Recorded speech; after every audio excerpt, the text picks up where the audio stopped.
Olá, sejam bem-vindos à 27ª lição da Escola Bíblica Dominical. O nosso combate de hoje será apresentar a falácia da doutrina das testemunhas de Jeová. Como os crentes de Bereia, descritos em Atos 17:11, nós também, como Escola da Fé Bíblica, procuramos ser como eles, como os crentes de Bereia, que examinavam cada dia as Escrituras para ver se as coisas eram de facto assim. E é o que todos devemos fazer, examinar cada doutrina à luz das Escrituras. Ao longo desta lição, teremos perguntas reflexivas e terminaremos também com oração. Vamos então dar início a este estudo de confrontação do cânon bíblico com os ensinos das testemunhas de Jeová. Vivemos dias em que muitas vozes religiosas afirmam representar Deus, mas nem todas permanecem fiéis à verdade das Escrituras. Portanto, o nosso dever como cristãos, principalmente como discípulos de Cristo, não é seguir cegamente homens, ou organizações, ou tradições religiosas, mas examinar tudo à luz da Palavra de Deus.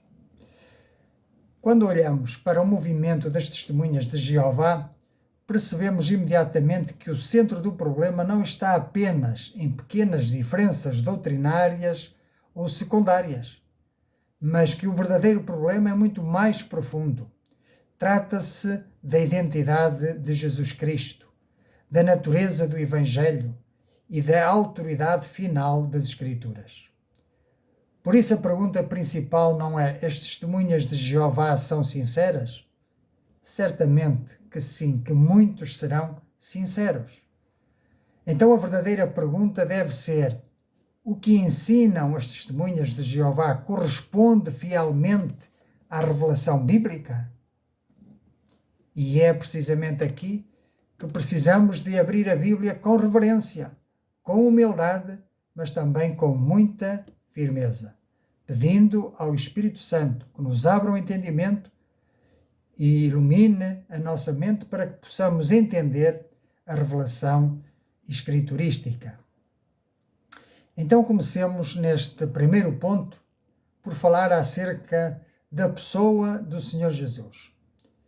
Ora, toda a falsa doutrina procura, mais cedo ou mais tarde, diminuir a glória do Filho de Deus. Este é o centro do conflito espiritual.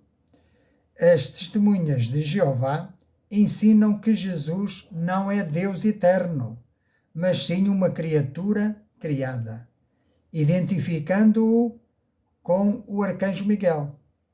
Contudo, quando abrimos as Escrituras, encontramos exatamente o contrário. E antes de avançarmos, o evangelista João já nos alertou de que se alguém nega que Cristo veio em carne, ou que Cristo é Deus encarnado, diz o apóstolo João, esse é o espírito do anticristo. Ora, desde já nós vemos então que o ensino das testemunhas de Jeová é um ensino falso. Vamos então perceber o porquê. O Evangelho de João começa de forma absolutamente clara por nos dizer que no princípio era o Verbo, e o Verbo estava com Deus, e o Verbo era Deus.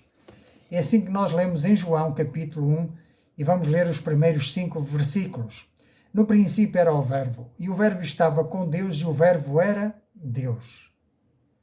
A Bíblia não diz era um Deus, com letra pequena. Ele estava no princípio com Deus. Todas as coisas foram feitas por intermédio dele, e sem ele nada do que foi feito se fez. A vida estava nele, e a vida era a luz dos homens. A luz resplandece nas trevas, e as trevas não prevaleceram contra ele. Cabe aqui ressaltar, desde já, que as testemunhas de Jeová, para poderem negar esta verdade, bem como muitas outras, fizeram para si uma tradução da Bíblia, chamada a tradução do Novo Mundo. Mas eu quero dizer-vos que, para mim, a Bíblia de Almeida Corrigida Fiel é a Bíblia que contém o texto recebido, que contém um texto que foi preservado ao longo dos séculos.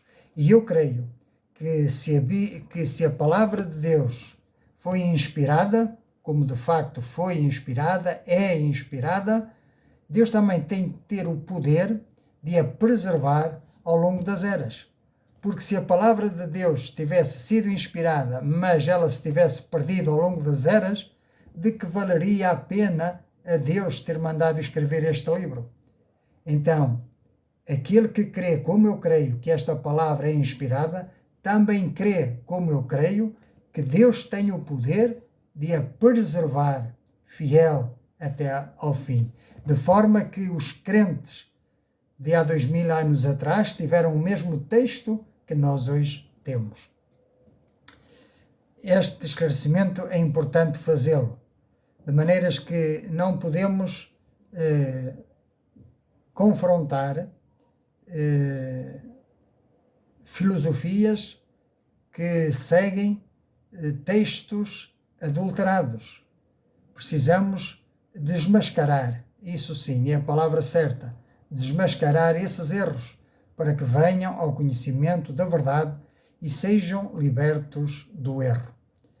Então João não apresenta a Cristo, neste texto que nós lemos, os primeiros 5 versículos do Evangelho de João, não apresenta a Cristo como um simples homem, nem mesmo como uma criatura, ainda que elevada, mas ele apresenta-o como o Deus eterno, coexistindo com o Pai desde toda a eternidade. E o próprio Senhor Jesus declarou antes que Abraão existisse, eu sou. João 8,58. Mas não foi só esta vez. Por 7 vezes Jesus disse, eu sou. Ele diz, eu sou o pão da vida, em João 6,35, significando que Jesus é o único que pode satisfazer por completo a nossa fome espiritual e é o único que pode dar vida eterna. Em João 8,12 ele diz, eu sou a luz do mundo. Representa que Jesus guia a humanidade para fora das trevas do pecado e da ignorância. Em João 10,7 Jesus diz, eu sou a porta das ovelhas. Com isto Jesus declara que é o único caminho e a única entrada para a salvação e para o reino de Deus. Em João 10,11 Jesus diz, eu sou o bom pastor. Então aqui se destaca o amor, a proteção e o cuidado extremo de Jesus, que deu a vida pelas suas ovelhas. Em João capítulo 11, versículo 25, Jesus diz, eu sou a ressurreição e a vida. Aqui Jesus garante que nele a morte não tem a vitória e que ele tem o poder sobre a vida eterna. Em João 14,6, Jesus diz, eu sou o caminho, a verdade e a vida. Afirma que Jesus é a única direção e o acesso direto para chegar a Deus. Não há outro caminho, não há outro mediador entre Deus e os homens. Jesus diz em João 15,5, eu sou a videira verdadeira. Isto ensina-nos que os cristãos precisamos de estar conectados, ligados a Ele, para produzir frutos espirituais. Pois um ramo que está desligado da videira não dá fruto, seca e morre e só serve para ser lançado no fogo. Porque é que Jesus diz, eu sou? Porque ele identifica-se com o Deus do Antigo Testamento, que também apareceu a Moisés identificando-se como o eu sou. E, portanto, os judeus compreenderam perfeitamente o significado destas palavras de Jesus. Jesus estava a apropriar-se para si do nome divino, revelado em Êxodo 3,14, e por isso diz que eles o queriam apedrejar. Ora, o apedrejamento era uma punição para aqueles que blasfemavam. Ora, Jesus, ao fazer-se Deus, para os judeus isso era blasfémia. Daí eles quererem apedrejá-lo. Mas veja o que falou Deus a Moisés em Êxodo 3, versículos 13 e 14. Disse Moisés a Deus: Eis que quando eu vier aos filhos de Israel e lhes disser: O Deus de vossos pais me enviou a vós outros, e eles me perguntarem: Qual é o seu nome? Que lhes direi? Disse Deus a Moisés: Eu sou o que sou. E disse mais: Assim dirás aos filhos de Israel: Eu sou, me enviou a vós outros. Portanto, ao longo de toda a Escritura, Cristo recebe atributos exclusivos de Deus, do Deus do Velho Testamento. Então nós vemos Jesus com atributos como afirmando que Ele é eterno, afirmando que Ele é Criador. Leia 1 Colossenses capítulo 1, versículos 15 e seguintes. Ele recebendo adoração, Ele perdoando pecados, veja isso nos Evangelhos, Ele libertando os oprimidos dos diabos, dos demónios, Ele curando os enfermos, e também a Escritura afirmando que Ele reina sobre todas as coisas. Portanto, negar a divindade de Cristo não é um simples erro teológico, é destruir o Evangelho, a essência do Evangelho, é negar a Cristo. Avancemos para o segundo ponto, provando que Jesus não é um anjo, como as testemunhas de Jeová afirmam, mas é o Filho eterno de Deus. Ora, nós temos um texto claríssimo, que se encontra em Hebreus e que demonstra completamente a ideia de que Jesus seja Miguel. Jamais, Jesus não é um anjo, mas é superior aos anjos. Então, Hebreus capítulo 1, os primeiros 4 versículos. Havendo Deus outrora falado muitas vezes e de muitas maneiras aos pais pelos profetas, nestes últimos dias nos falou pelo Filho, a quem constituiu o herdeiro de todas as coisas, pelo qual também fez o universo. Ele que é o resplendor da glória e a expressão exata do seu ser, sustentando todas as coisas pela palavra do seu poder, depois de ter feito a purificação dos pecados, assentou-se à direita da majestade nas alturas, tendo-se tornado tão superior aos anjos, quanto herdou mais excelente nome do que eles. Então este texto fala-nos que o Filho é a imagem exata do Pai. Fala que todas as coisas foram feitas por Ele e para Ele, e Ele é o sustentador de todas as coisas. E diz também que Ele está acima de todos os anjos. Portanto, o autor inspirado desta carta aos Hebreus faz uma pergunta claríssima, e diz: porque a qual dos anjos disse jamais, tu és meu filho? E a resposta é óbvia, é nenhum, é ninguém mais, somente a Cristo ele afirmou, tu és meu filho. Ora, os anjos pertencem à categoria das criaturas, mas Cristo pertence à categoria do Criador. E em Hebreus 1,6 diz que todos os anjos de Deus o adorem. Então reparemos na profundidade deste texto. Se Jesus fosse o arcanjo Miguel, então Miguel teria de adorar-se a si próprio. E isso seria um absurdo. Os anjos adoram a Cristo porque Cristo é infinitamente superior aos anjos. Enquanto os anjos servem diante do trono, Jesus está assentado no trono. Bendito seja o nome do Senhor.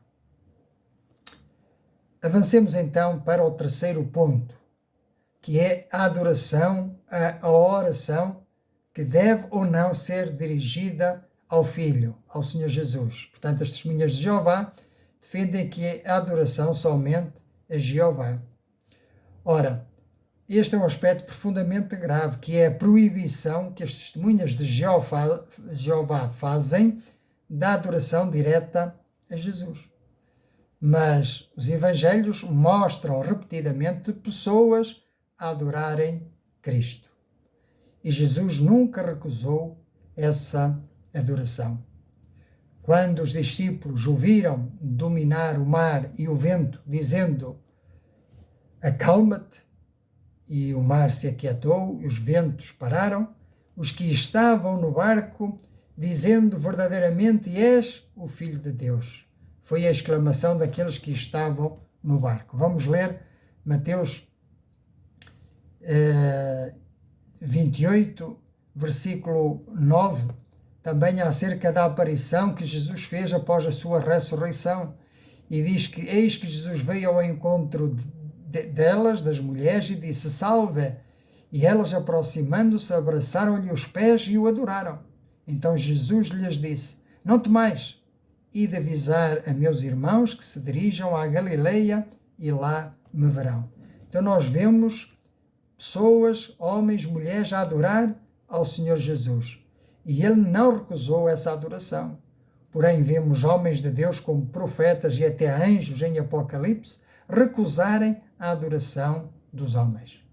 Se Jesus não recusou essa adoração, é porque ele de facto é Deus. E Pedro, inclusivamente, recusou, João recusou, os anjos recusaram, mas Jesus aceitou essa adoração. E porquê? Porque ele é digno dela. Portanto, a verdade gloriosa da fé cristã é esta, que adoramos Jesus porque Jesus é Deus manifestado em carne. Jesus é Deus, é o Verbo encarnado. Bendito seja o nome do Senhor. Avançamos agora para o quarto ponto, que é acerca do Espírito Santo. Será uma força ativa, como afirmam as testemunhas de Jeová, ou será uma pessoa? Este é outro erro central das testemunhas de Jeová, que é negar a personalidade e a divindade do Espírito Santo. Contudo, a Bíblia apresenta o Espírito Santo como falando, ensinando, guiando, entristecendo-se, distribuindo dons, intercedendo, etc. Testemunhando com o nosso espírito que somos filhos de Deus. Portanto, uma força impessoal não fala, não tem sentimentos, não ama, não se entristece. Então vejamos um episódio que aconteceu em Atos, capítulo 5, e os primeiros 5 versículos com Pedro, o apóstolo Pedro, e com 2 crentes, Ananias e Safira. Entretanto, certo homem chamado Ananias, com sua mulher Safira, vendeu uma propriedade, mas em acordo com a sua mulher, reteve parte do preço e, levando o restante, depositou aos pés dos apóstolos. Então disse Pedro: Ananias, por que encheu Satanás o teu coração para que mentisses ao Espírito Santo, reservando parte do valor do campo? Ora, como é que Pedro sabia que ele que não lhe tinha entregue a quantia total, mas apenas uma parte? Certamente por revelação do Espírito, revelação espiritual. E continua Pedro dizendo: Ananias, conservando-o, porventura não seria teu? Ou seja, ninguém te obrigou a dar-nos o dinheiro. E se o vendesses, não estaria em teu poder? Como, pois, assentaste no coração este desígnio? Fica sabendo, não mentistes aos homens, mas a Deus. Ouvindo estas palavras, Ananias caiu e expirou, sobrevindo grande temor a todos os ouvintes. Ora, Pedro disse claramente aqui que, então, porque encheu Satanás o teu coração para que mentisses ao Espírito Santo. Mais à frente, Pedro diz, não mentistes aos homens, mas a Deus. Então, para Pedro, o Espírito Santo e Deus são a mesma coisa. Ou seja, o Espírito Santo para Pedro era Deus. Mentir ao Espírito Santo, então, é mentir ao próprio Deus. E na fé cristã sempre se reconheceu um só Deus, mas eternamente subsistente em 3 pessoas, Pai, Filho e Espírito Santo. Como já falei aqui nesta escola bíblica, mas volto a falar, nós cremos que num único Deus. Então nós podemos dizer que o Pai é Deus, o Filho é Deus e o Espírito Santo é Deus. E também podemos dizer que o Pai não é o Filho nem o Espírito Santo. Assim como também podemos dizer que o Filho não é o Pai nem o Espírito Santo. E o mesmo podemos dizer a respeito do Espírito, que o Espírito Santo é Deus, mas o Espírito Santo não é o Pai, nem é o Filho. Portanto, nós acreditamos e confessamos um só Deus, mas três pessoas distintas. A isto chamamos o mistério da Santíssima Trindade. E a Bíblia nos fala e nos mostra evidências que os três são pessoas e os três são um único Deus, porque são uma única essência espiritual. Avancemos para o quinto tópico desta lição, o Evangelho da Graça contra o Evangelho das Obras, como ensinam as testemunhas de Jeová. Talvez uma das maiores prisões espirituais dentro do sistema das testemunhas de Jeová seja o peso constante das obras, pois o membro dessa organização vive debaixo de pressão, tendo de apresentar relatórios, desempenho, horas de pregação, medo de falhar, medo até de não sobreviver ao Armagedão. Mas o Evangelho bíblico não coloca o peso da salvação nos ombros do homem, pois ele foi colocado sobre Cristo, no Monte Calvário. E em Efésios capítulo 2, versículos 8 a 10, é-nos dito: porque pela graça sois salvos, mediante a fé, e isto não vem de vós, é dom de Deus, não de obras, para que ninguém se glorie. Pois somos feitura dele, criados em Cristo Jesus, para as boas obras, as quais Deus de antemão preparou para que andássemos nelas. Então, nós não somos salvos pelas obras, mas porque somos salvos, praticamos as boas obras. Então, as boas obras servem apenas para a nossa santificação. Claro está que a nossa santificação também faz parte da salvação. Bendito seja o nome do Senhor. Então, a salvação não é conquistada, mas a salvação é recebida. É o presente de Deus que nós recebemos pela fé. É um favor imerecido que Deus nos dá. As boas obras devem ser o fruto da salvação, devem vir depois, nunca a sua causa. O verdadeiro cristão obedece porque foi salvo e não para tentar ser salvo. E esta diferença muda tudo. Avancemos agora para o sexto ponto desta lição, que é a segurança da salvação. O sistema legalista produz medo constante, mas o Evangelho produz descanso em Cristo. Veja o que João diz no capítulo 10, versículos 27 a 30. As minhas ovelhas ouvem a minha voz, eu as conheço e elas me seguem. Eu lhes dou a vida eterna, jamais perecerão e ninguém as arrebatará da minha mão. Aquilo que meu Pai me deu é maior do que tudo, e da mão do Pai ninguém pode arrebatar. Eu e o Pai somos um.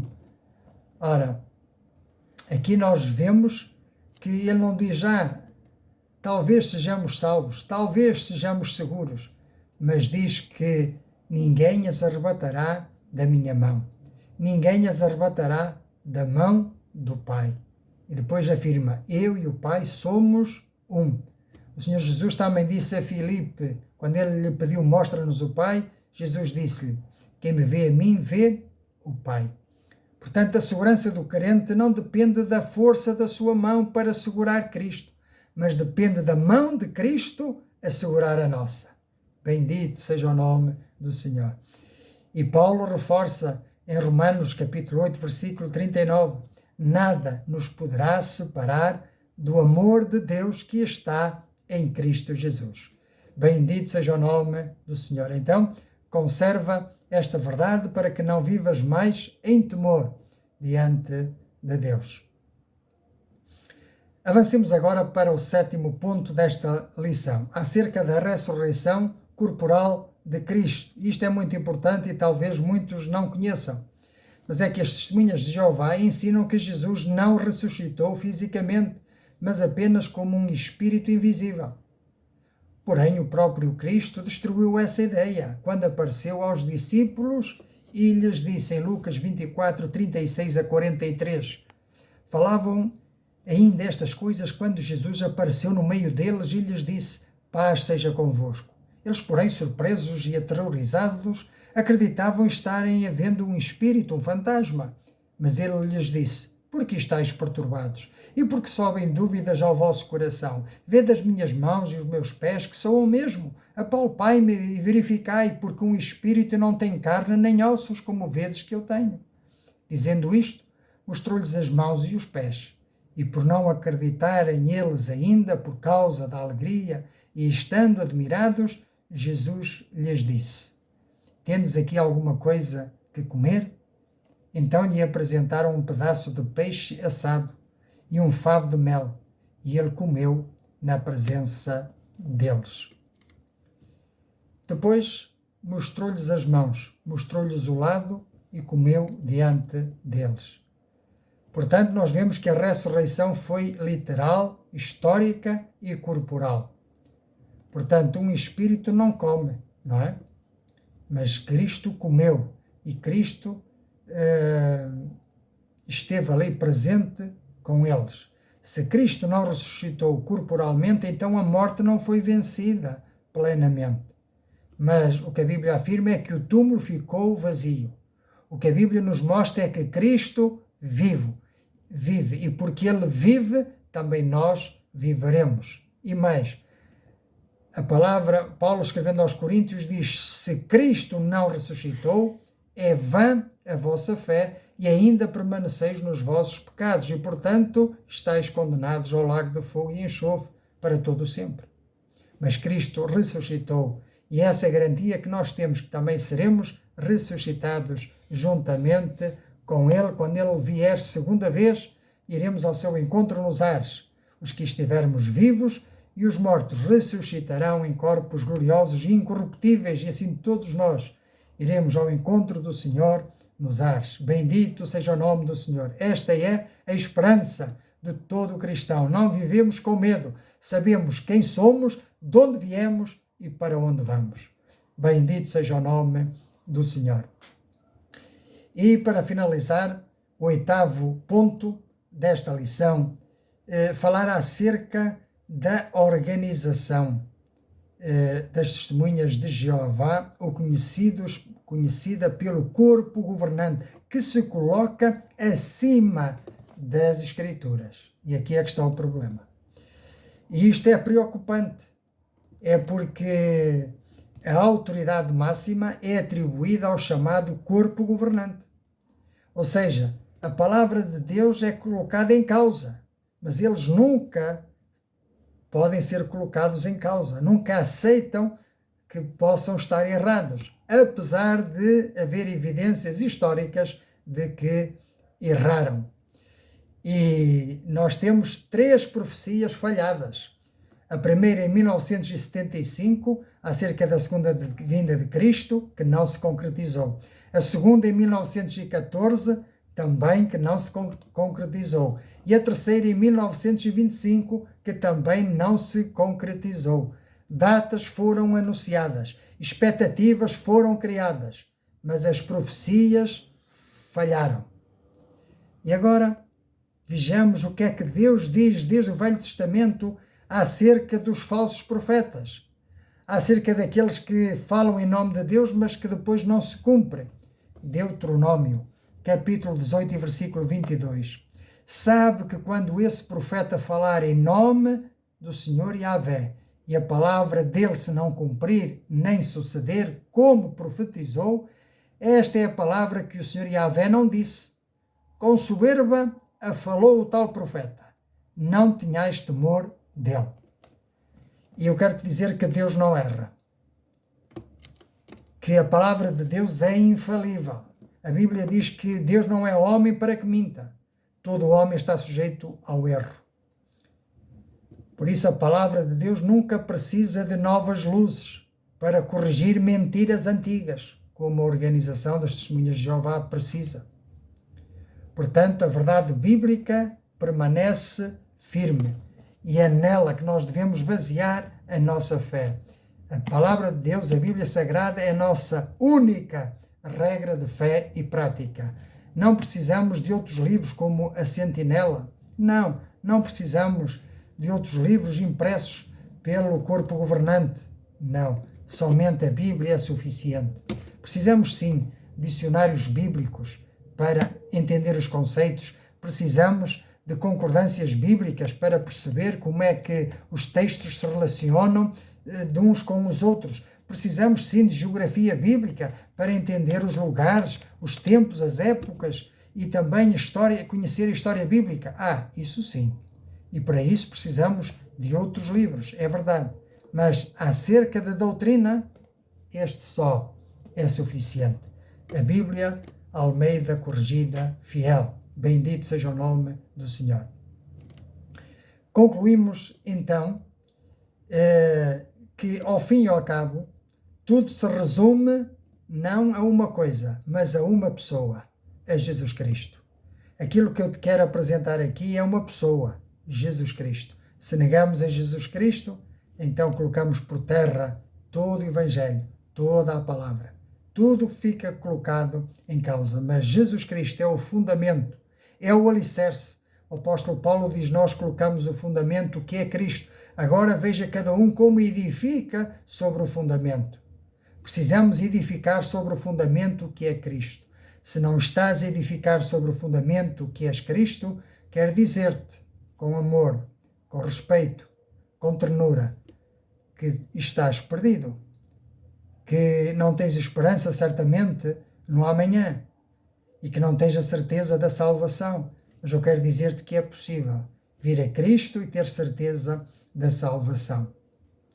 Pois a Bíblia apresenta-nos um Cristo encarnado, um Cristo que se fez homem, que era divino, mas que e por isso é digno de adoração, e por isso pode salvar perfeitamente todos aqueles que por ele se chegam a Deus, e por isso ele pode ser o único mediador entre Deus e os homens. E porquê? Reflete nisto. Porque ele é Deus e homem, porque nele a divindade e a humanidade se unem. Bendito seja o nome do Senhor. E podemos ver em Cristo aquele que ressuscitou corporalmente, garantindo também a nossa ressurreição, pois nós teremos um corpo semelhante ao dele e estaremos para sempre com ele, gozando da sua glória. Então ele consegue, ele pode salvar perfeitamente todo aquele que se achega a ele, pois ele é o único caminho, a verdade e a vida, e ninguém vai ao Pai a não ser por ele. Bendito seja o nome do Senhor. O Senhor Jesus advertiu os fariseus religiosos: examinais as Escrituras, porque cuidais ter nelas a vida eterna, e são elas que de mim testificam. Mas nós não vindes a mim para terdes vida. A minha oração é que tu vás a Cristo, que tu venhas a Cristo, que tu aceites este Evangelho e creias nele para ser salvo. Portanto, o verdadeiro Evangelho não aponta para uma organização. O verdadeiro Evangelho não aponta para um homem qualquer, para um Paulo, para um Pedro. Não. Aponta para Cristo. Aponta para a cruz do Calvário. Aponta para um túmulo vazio. Bendito seja o nome do Senhor. Por isso a nossa esperança não está em homens, está no Filho de Deus. E todo verdadeiro crente pode dizer com alegria: porque eu sei em quem tenho crido. E ele é poderoso para me salvar. A palavra de Deus também diz que esta palavra é fiel e digna de total aceitação. Não desprezemos esta palavra e não a substituamos por outra. E mais, esta Bíblia não precisa de sofrer novas traduções. Não precisa que as palavras sejam alteradas ou corrigidas, como fizeram as testemunhas de Jeová. Não. Fiquemos no texto recebido, no texto que permanece ao longo das eras, ao longo dos séculos. Bendito seja o nome do Senhor. Muito mais haveria para dizer, mas fiquemo-nos por aqui. Eu quero convidar-te a refletires comigo, a interiorizares estes pensamentos, estas ideias, e pensa comigo: se hoje partisses desta vida e comparecesses diante de Deus, a pergunta é: terias a absoluta certeza de que os teus pecados foram perdoados pelo sangue de Jesus Cristo? Pois a Bíblia diz que todos pecaram e carecem da glória de Deus. E a Bíblia também afirma que sem derramamento de sangue não há remissão de pecados. Ora, se o sangue de Cristo não tem esse poder para remover pecados, nada mais o pode fazer. Mas sim, ele tem esse poder. O sangue de Cristo nos limpa e purifica de todo o pecado. Podemos perguntar-nos também: em quem tens colocado a tua confiança para a salvação da tua alma? Nas tuas obras? Numa religião? Numa organização? Ou unicamente em Jesus Cristo? Pois a Bíblia diz, em Atos 4:12, que em nenhum outro há salvação, porque também debaixo do céu nenhum outro nome há dado entre os homens, pelo qual devamos ser salvos.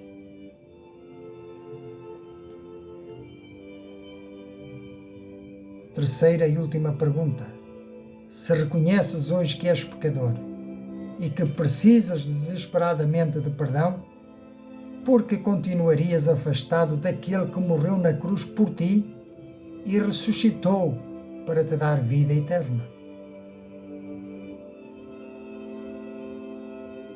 Essa pessoa, esse Jesus, ele continua a dizer-te: vinde a mim todos os que estáis cansados e oprimidos, e eu vos aliviarei.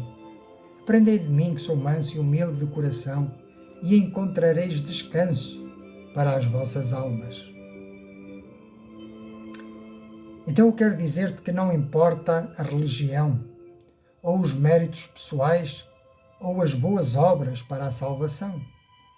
Sem Cristo o homem permanece perdido, condenado e separado de Deus eternamente.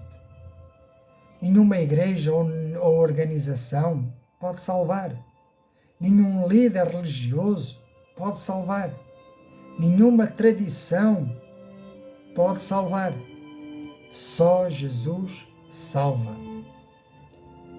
E hoje ainda há graça disponível. Hoje ainda há perdão para conceder. Hoje ainda há salvação para usufruir. Porque ninguém tem garantia do amanhã. A decisão tem de ser tomada hoje. Eu sei que muitas testemunhas de Jeová vivem sinceramente, mas sinceramente enganadas, presas num sistema de medo religioso e de uma dependência organizacional. Dependem de uma organização que já demonstrou que erra, que tem errado ao longo da história. E por isso tu precisas de conhecer esta graça de Cristo. Precisas de conhecer a liberdade que há em Cristo. Jesus diz: se eu vos libertar, verdadeiramente sereis livres. Precisas de conhecer esta segurança que há do Evangelho, pois pela graça sois salvos. Não é pelas obras, para que ninguém se glorie. E também precisas de conhecer a verdadeira identidade de Jesus. Então, se estás arrependido de uma vida à parte de Cristo, se queres voltar-te para Cristo hoje, se queres aceitar este Evangelho da graça, então tu podes fazê-lo agora mesmo. E eu vou ajudar-te. Vou fazer uma oração, pois é através da fé que nós nos dirigimos a Deus. Através de uma oração, tu podes fazer isso. Se assim o desejares, livre e espontaneamente, podes então fazer tuas estas minhas palavras. Vamos orar. Senhor Jesus Cristo, eu reconheço que sou pecador e que mereço a condenação pelos meus pecados. Confesso que tenho vivido longe da tua vontade. Tenho rejeitado a tua palavra e preciso desesperadamente da tua graça. Creio agora que tu és o Filho de Deus, o Verbo encarnado, que morreste na cruz pelos meus pecados. Fora de ti não há salvação. E ressuscitaste ao terceiro dia para me dar vida eterna. Ressuscitastes corporalmente, num corpo glorioso. Por isso, neste momento, eu arrependo-me sinceramente dos meus pecados e entrego-te a minha vida. Renuncio ao pecado, renuncio à incredulidade e a toda a falsa confiança humana. Recebe-me como teu filho pela tua graça. Lava-me no teu sangue precioso. Escreve o meu nome no livro da vida. Transforma o meu coração pela ação do teu Santo Espírito em mim. A partir de hoje quero seguir-te como o meu único Senhor e suficiente Salvador. Ajuda-me a ser-te fiel agora e sempre. Em nome de Jesus eu oro. Amém. Bendito seja o nome do Senhor. Quero-te dar os parabéns se fizeste esta oração. Agora és um filho de Deus. Cristo é o teu Senhor e Salvador. E esta é a palavra com que Deus se revela a ti. Através da oração tu podes falar com Deus. E já agora um último conselho. Reúne-te com outros crentes que tenham esta fé bíblica e assim possamos crescer juntos, consolar-nos e estimularmos-nos uns aos outros à prática das boas obras, já não para salvação, mas para santificação. Pois aquele que confessa o nome de Cristo deve apartar-se da iniquidade. E assim que os outros possam ver em nós o sal e a luz de Cristo a brilhar em nós. Bendito seja o nome do Senhor. Que Deus te abençoe e espero por ti na próxima lição bíblica, se o Senhor permitir. Então, até lá.